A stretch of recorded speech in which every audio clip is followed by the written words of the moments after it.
So the fight that I didn't really want to go ahead, Anthony Joshua against Alexander Povetkin, is going to be going ahead on the 22nd of September.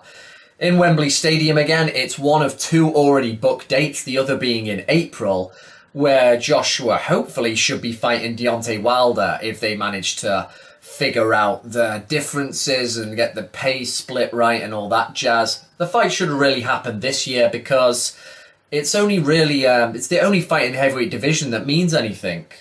We've decided, Klitschko's retired. We're separated the wheat from the chaff with Parker losing to Joshua and not being good enough. It's clear who the top two guys are and they just need to get it on. It's going to be easy to sell the Povetkin fight, I think, to the casual because he's only lost once to Klitschko on points in that horrible affair where Klitschko was leaning on him as much as he was hitting him. And his last fight was against David Price, who a lot of UK fans will know, even casuals will be like, oh yeah, so they'll be like, he hasn't got a bad record. And oh yeah, I recognise that last guy's knocked out, so it's going to be easy to sell. I mean, that's also including Hearn's whole idea that every Anthony Joshua fight is pay-per-view anyway. He said that a while ago. I think he said that for the Dillian Whyte fight.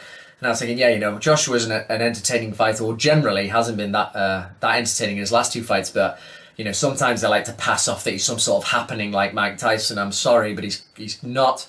And in his last fight, he showed that he's starting to recognise his status, and he's trying to become the unified champ, and he's starting to tread a little bit more carefully. And we saw a more circumspect Anthony Joshua in his last fight. So comparisons with Mike Tyson just need to completely stop. But as I say, on paper, this is an okay fight, but that's on paper. The reality is Povetkin is 39 now. He's actually got slightly shorter arms than Parker. He comes forward without being particularly dynamic. It looks like he's off the roids now. He's deflated. Joshua as well, if he fights a little bit more careful as well, like he has in the Parker fight, and uses some of those added skills perhaps he's acquired, so the subtle skills, he should be able to line Povetkin up, I think, and get him out there in about 5 rounds. And he will be looking to have a more explosive performance after the Parker win and the Takam win, those last two fights, where a lot of people gathered round to watch fights that weren't particularly entertaining. So he's going to be looking to get the job done and in style, a return to form, the explosive Joshua that he's built his reputation on.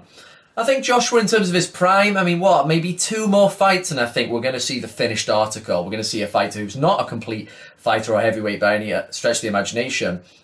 Not in terms of boxing skills and fundamentals, but he's got a lot with his power, his reach. He's starting to box a bit neater now, and we've seen he's got heart in that. He's quite an impressive package altogether. As I say, the next 2 fights, maybe we'll see him peak a little bit against Povetkin. Who knows? He'll just show some different shots. I think the next 2 fights, we're going to see the best Anthony Joshua there is, which he'll definitely need once he gets past, or should get past Povetkin, if he's going to be fighting Wilder, who's his biggest hurdle, definitely, unless Fury can show he can get in some sort of shape. So I didn't want it to go ahead, but if it's going to carry on the disagreements between Joshua and Wilder, we ultimately have to wait. It will probably take place in April next year, so why not? Let's get it on with Povetkin. Let's get him blasted out of there and see if we can have a return to form. What do you think? Do you think it's pay-per-view worthy? I don't really. I mean, in terms of Povetkin's credentials, in a way, yes, but 1, he's been disgraced a couple of times, and 2, he's a fighter definitely past his prime. So what's your opinion? What's your prediction? Do you think it's pay-per-view worthy? And then hopefully we will get that Deontay Wilder fight next.